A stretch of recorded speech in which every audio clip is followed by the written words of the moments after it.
Hei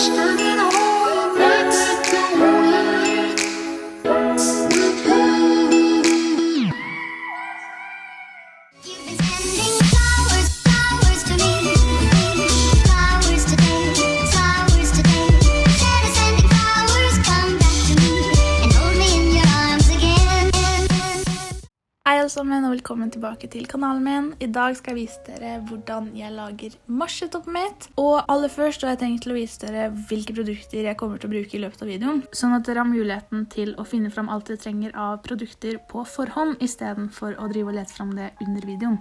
I hvert fall hvis dere har tenkt til å herme etter setupet mitt. De tusjene jeg som regel bruker til å lage setupene i boka mi er disse tusjene fra Tombow, og disse svarte tynne pennene fra Staedtler. Så de fargene dere ser på skjermen nå er altså de fargene jeg kommer til å bruke gjennom hele setupet mitt. Og som dere ser så brukte jeg bare én penn fra Staedtler-settet mitt i denne videoen, og det er den 0,1 cm tykke svarte pennen.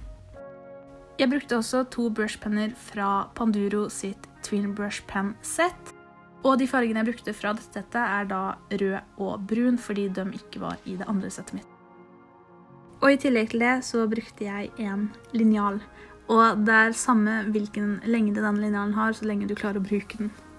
Og da var jeg ferdig med å vise frem alle produktene jeg bruker i marsjetoppet mitt, og før vi går videre til å faktisk lage selve setupet, så tenkte jeg å vise dere en liten flip-through av hvordan februarsetupet mitt endte opp med å se ut nå som alle sidene er fylt ut, så nå kan dere også få se hvordan ukesidene mine endte opp med å se ut, siden jeg ikke visste det i forrige video.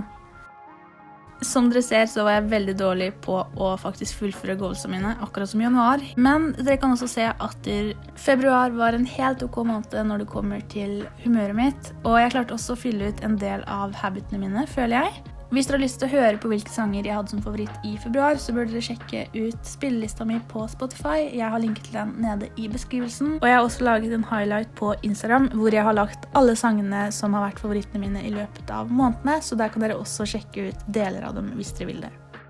Og her har dere også de ukesidene som dere ikke fikk sett i forrige video. Der var vi ferdig, og da kan vi endelig starte å lage selve setupet. Temaet mitt for mars valgte jeg at skulle være overgangen fra vinter til vår, fordi jeg føler at mars er en måned som representerer den overgangen veldig bra. Så det første jeg gjør er å ta den svarte tynne pennen min og dele siden i 2, fordi jeg tenker at den øverste delen skal ha vintertema, og den nederste delen skal ha vårtema. Deretter begynner jeg å skrive opp mars-overskriften min i blokkbokstaver, og så begynner jeg å tegne opp vintertema. Og det første jeg gjør da er å lage en bakke som skal være dekket av snø, og så begynner jeg å tegne opp en snømann. Deretter lager jeg trær, og dere kommer nok sannsynligvis til å bli ganske lei av å se meg tegne trær, siden jeg gjorde dette i forrige setup også. Og som dere ser så har jeg også tegnet opp en liten snølykt. Jeg legger i tillegg til noen små snøhauger på grenene på trærne. Det er i hvert fall det er meningen at det skal se ut som. Deretter velger jeg å tegne opp noen snøfnugg, fordi jeg synes dette blir en fin detalj på siden. Og da kan jeg starte på vårtemaet mitt. Og det første jeg gjør da er å tegne opp en bakke med gress, fordi jeg føler dette er veldig typisk vår. Og så lager jeg noen trær på den siden også, på samme sted og på samme måte som over, bare at disse trærne kommer til å ha blader. Etter dette lager jeg en solsikke som da tar plassen til snømannen, fordi jeg føler at blomster er et veldig typisk vårtegn. Og for å få noen detaljer på denne siden også, så velger jeg å tegne opp noen sommerfugler og bier som bare flyr litt rundt på siden. Det er også den feilen at jeg begynner å tegne opp noen solstråler opp i venstre hjørne, og det angrer jeg allerede på at jeg gjorde. Og da kan jeg begynne med fargene. Og som dere ser så bruker jeg en rosa farge, en grønn farge og en blå farge til å fargelegge overskriften min, fordi jeg har lyst til å dele den inn i de forskjellige fargene, sånn at den øverste delen passer til vintertema, og den nederste delen passer til vår. Og bare for å skille dem litt så bruker jeg grønn i midten, fordi grønn passer egentlig til begge årstidene.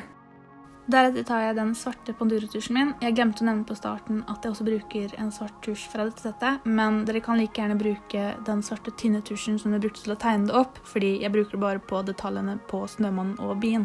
Og så tar jeg den lyseblå fargen igjen, bare for å legge på litt detaljer på bakken og på snømannen, for å gjøre det litt tydeligere at det faktisk er snø. Selv om snø ikke er blått, så føler jeg at dette blir litt bedre enn at det bare er 100% hvitt. Og dette gjør jeg også da på snøfnuggene. Og jeg gjør det også på alt annet som liksom skal være snø. På 2 av snøfnuggene så velger jeg også å bruke en litt annerledes blåfarge, men jeg følte denne ble mer lilla enn lyseblå, så hvis jeg hadde vært dere, så hadde jeg brukt den lyseblå på alle sammen. Jeg tar også den svarte tusjen igjen og fargelegger hatten til snømannen, fordi jeg glemte å gjøre det når jeg brukte den svarte tusjen i stad. Og så begynner jeg å fargelegge armene til snømannen og trærne med den brune tusjen min fra Panduro. Jeg bruker også denne tusjen til å fargelegge sirkelen inni solsikka, fordi denne også skal være brun. Deretter tar jeg grønnfargen som jeg brukte på overskriften, og bruker denne til å fargelegge bakken og stilken til blomsten. Og så tar jeg en gulfarge og fargelegger bladene til blomsten og sola opp i hjørnet, og jeg gjør også det samme med en oransje farge. Jeg bruker en rosa farge til å fargelegge vingene til sommerfuglen, og den lyseblå fargen til å farge disse små strekene. Etter dette finner jeg fram 3 forskjellige grønnfarger som jeg skal bruke til å tegne bladene på tre, på samme måte som jeg tegnet bladene på trærne i den forrige videoen. Og der vil jeg si meg ferdig med forsiden, og vi kan nå gå over på kalenderen. I den forrige videoen min så forklarte jeg dere veldig nøye hvordan jeg lager denne kalenderen, så i denne videoen kommer jeg ikke til å gjøre det like detaljert, men jeg kan si såpass at rutene jeg lager er 3 x 3 cm store. Når jeg er ferdig med å tegne rutene, skriver jeg selvfølgelig inn alle numrene. Deretter begynner jeg å lage overskriften min på samme måte som på forsiden, bare at jeg legger til 2020 i normal skrift bak. Og jeg har også en liten firkant mellom mars og 2020, fordi når jeg tegnet opp dette så ble det ganske stort mellomrom mellom de to, så det er bare for å fylle inn mellomrommet. Når jeg er ferdig med overskriften, så begynner jeg å lage goalsruta mi, og denne lager jeg på samme måte som i forrige video. Og siden de goalsene jeg velger å tracke denne måneden faller innenfor temaene bullet journal, skole, YouTube og andre ting, så er det da disse ordene jeg skriver inn i rutene mine. Og under disse rutene så lager jeg mindre ruter hvor jeg skriver nøyaktig hva goalset mitt er. Akkurat som på forsiden så velger jeg å dele inn denne siden i en vinterdel og en vårdel, og dermed ender jeg da opp med å lage en bakke dekket av snø på den venstre siden og en bakke laget av gress på den høyre. Jeg lager også en liten busk med blomster og en liten blomst ved siden av i tillegg til en solsikke, sånn som på forsiden. Og så tegner jeg også opp et par sommerfugler og bier, bare for å få litt detaljer, slik som jeg også gjorde på den forrige siden. Og så går jeg over på vintersiden, og her bestemmer jeg meg for å lage en snøborg. Og som detaljer på bakken så lager jeg noen fotspor som fører bort til denne snøborgen. I tillegg lager jeg også en snømann og noen små snøfnugg. Jeg lager ikke disse like detaljerte som på forsiden, fordi det er bare for å få litt detaljer på siden. Så begynner jeg å skrive opp det jeg allerede vet kommer til å skje i løpet av måneden, og det er for det meste skoleting. Og sånn som jeg også gjorde i den forrige videoen, så lager jeg et lite utropstegn oppi hjørnet på de rutene hvor jeg skal nå. Når jeg er ferdig med dette, så bruker jeg den lyseblå og den lysegrønne fargen til å fargelegge tallene. Og måten jeg gjør dette på er da ved å lage tallene på vintersiden grønne og tallene på vårsiden blå. Fordi det blir mest logisk med tanke på at den nederste delen av hver rute kommer til å være i motsatt farge av fargen på tallet.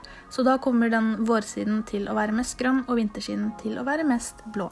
Bare for å vise hvordan jeg fyller ut de rutene som blir delt mellom sidene, så fyller jeg også ut 6. mars, selv om jeg filmer denne videoen 3. mars. Og som dere ser, så gjør jeg det på den måten at den delen av ruta som er på vintersiden blir blå, og den delen som er på vårsiden blir grønn. Og så bruker jeg en rosa farge til å fylle ut utropstegnene. Etter dette lager jeg overskriften på nøyaktig samme måte og med nøyaktig de samme fargene som jeg gjorde på forsiden. Og jeg bruker den lyseblå fargen min til å fargelegge annenhver temarute i goalsboksen min, og grønnfargen til å fargelegge resten av rutene, i tillegg til at jeg lager boksen med overskriften rosa. Deretter begynner jeg å legge til noen detaljer på tegningene mine, og jeg bruker da den lyseblå fargen til å gjøre det samme som jeg gjorde på forsiden med snøen, altså legge til noen blå detaljer. Deretter tar jeg grønnfargen min og fargelegger gresset og stilkene på blomstene, og rosafargen min til å fargelegge vingene til sommerfuglen og blomstene på gresset og busken. Etter dette bruker jeg en annen grønnfarge enn den jeg brukte på gresset til å fargelegge busken. Og når jeg er ferdig med å farge busken, så bruker jeg en svart farge til å fargelegge detaljene på biene. Etter dette tar jeg brunfargen min og fargelegger midten av solsikka, kroppen til sommerfuglene og armene til snømannen. Deretter bruker jeg en rødfarge til å fargelegge marihønene og den minste blomsten. Så bruker jeg de samme fargene som jeg brukte på forsiden til å lage solsikka. Og jeg bruker også den oransje fargen til å fargelegge strekene på biene, den ene sommerfuglen og nesa til snømannen. Og der var vi ferdig med kalenderen min også, og vi kan gå over på mood trackeren min. Det første jeg gjør på denne siden er å skrive mood i blokkbokstaver og tracker i løkkeskrift, før jeg begynner å tegne en blomst og et snøfnugg, bare for å opprettholde dette vinter- og vårtema.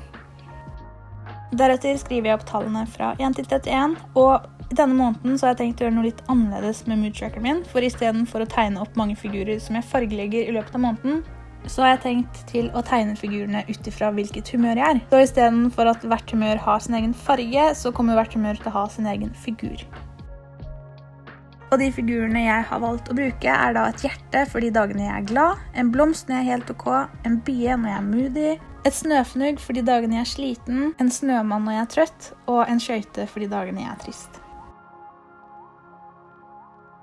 Når jeg er ferdig med dette, så fargelegger jeg overskriften på akkurat samme måte som jeg har gjort på de forrige sidene, og dessverre kommer jeg til å bruke denne metoden ekstremt mye i dette setupet. Jeg beklager at jeg ikke er mer kreativ enn det. Jeg bruker også den rosa fargen til å fargelegge blomsten ved siden av helt ok, og en oransje farge til å fargelegge strekene på bia og blomsten oppe i venstre hjørne. I tillegg så bruker jeg den lysblå fargen til å fargelegge alle vinterikonene ved siden av humørene mine, og jeg bruker også den samme fargen til å fargelegge det lille snøfnugget oppe i høyre hjørne. Jeg tar også en gul farge og fargelegger sirkelen inn i blomstene mine, og bruker en rød farge til å fargelegge hjertet ved siden av glad. Og siden mars allerede har vart i 3 dager når jeg filmer denne videoen, så kan jeg vise dere et eksempel på hvordan jeg kommer til å fylle ut humøret mitt i løpet av måneden.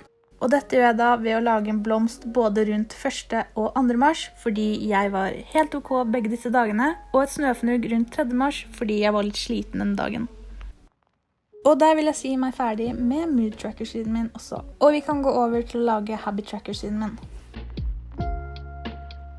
Måten jeg lager denne habit trackeren på er ved å lage en 10 cm lang linje nedover og en 15,5 cm lang linje bortover. Grunnen til at den nederste linja er akkurat 15,5 cm er fordi jeg trenger en halv centimeter per dag, og det er 31 dager i mars. Og grunnen til at den linja nedover er 10 cm er fordi jeg har 10 vaner som jeg vil tracke, så hvis du for eksempel har 8, så trenger ikke den linja å være mer enn 8 cm, siden jeg bruker en halv centimeter per habit. Når jeg har tegnet opp denne ruta, så begynner jeg å tegne overskriften på samme måte som jeg gjorde på mood tracker-siden min. Og også her velger jeg å tegne opp et snøfnugg og en blomst for å holde meg til temaet mitt. Deretter begynner jeg å skrive opp alle tallene fra 1 til 31. Og jeg skriver også ned alle vanene jeg har lyst til å tracke, og de vanene jeg tracker denne måneden er de samme som jeg tracka forrige måned. Så det er altså å drikke vann, gå ut av huset, trene, gå tur, ikke spise godteri, spille piano, se på noe, poste noe på Instagram, jobbe med skole og snakke med noen. Og igjen velger jeg å fargelegge overskriften på samme måte som alltid. Deretter tar jeg den lysblå fargen og fargelegger snøfnugget, og den gule og den oransje fargen til å fargelegge blomsten. Nå har vi kommet til det punktet hvor jeg skal begynne å velge farger til vannene mine, og dere ser på skjermen hvilke farger jeg valgte. Denne gangen velger jeg å skrive ned tallene som hører til tusjen med en gang, fordi hvis dere har sett forrige video, så vet dere at jeg slet litt med å huske hvilke tusj som hørte til hvilket farge. Og her kan dere også se et eksempel på hvordan jeg fyller ut vannene mine hver dag. Og der var vi ferdig med habit trackeren min også, og vi kan gå over på playlist-siden min.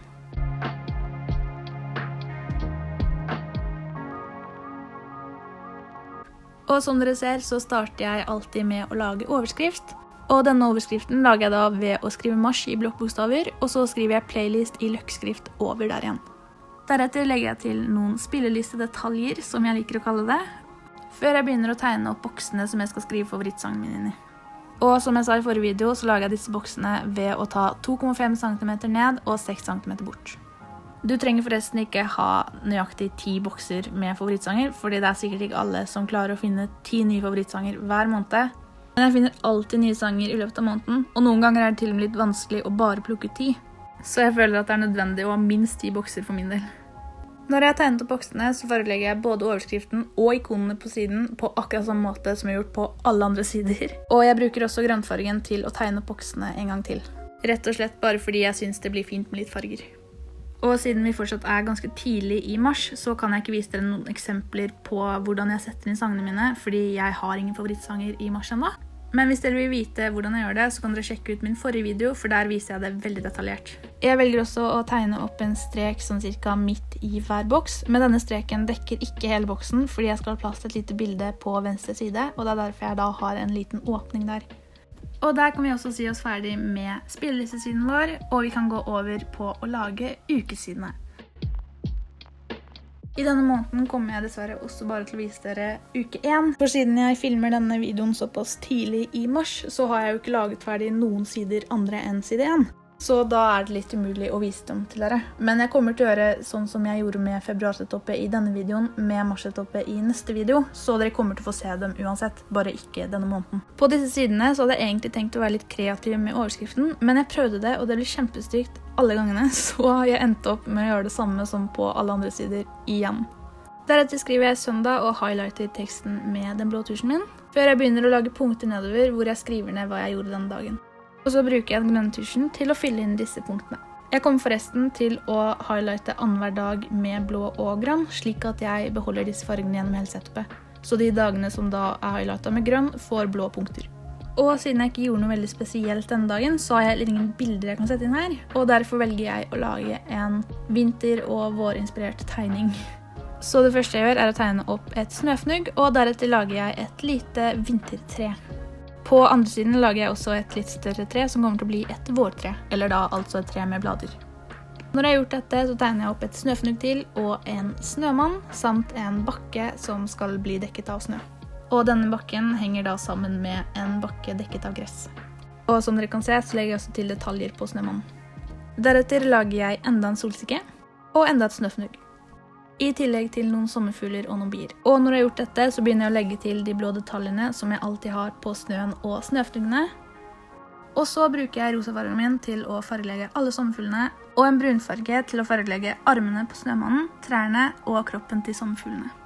Deretter tar jeg grønnfargen og fargelegger bakken og stilken på blomsten, og jeg bruker den oransje fargen til å fargelegge noen av bladene på solsikka og strekene på bia. Så tar jeg gulfargen og fargelegger resten av bladene, og jeg bruker også de 3 grønnfargene som jeg brukte de trærne på forsiden til å fargelegge det treet på høyre side. Og der er vel egentlig hele setupet mitt ferdig. Tusen hjertelig takk for at akkurat du har sett på denne videoen. Det betyr ekstremt mye for meg, og jeg håper virkelig at du har lyst til å trykke på abonner-knappen og kanskje legge igjen en kommentar nede i kommentarfeltet. Jeg håper også at du har lyst til å følge med videre, og hvis du har lyst til å følge Instagram-kontoen min, så ligger det link til dette nede i beskrivelsen. Og der har jeg også lagt link til absolutt alle produktene som jeg har brukt i denne videoen, selv om ingen av dem er sponset. Og igjen, tusen takk for at du gadd å se på hele denne videoen. Jeg håper virkelig at du likte den. Og hvis det er noen som har forslag til hvilket tema jeg kan ha i aprilvideoen min, så tar jeg veldig gjerne imot ideer og forslag til det nede i kommentarfeltet eller i DMs på Instagram.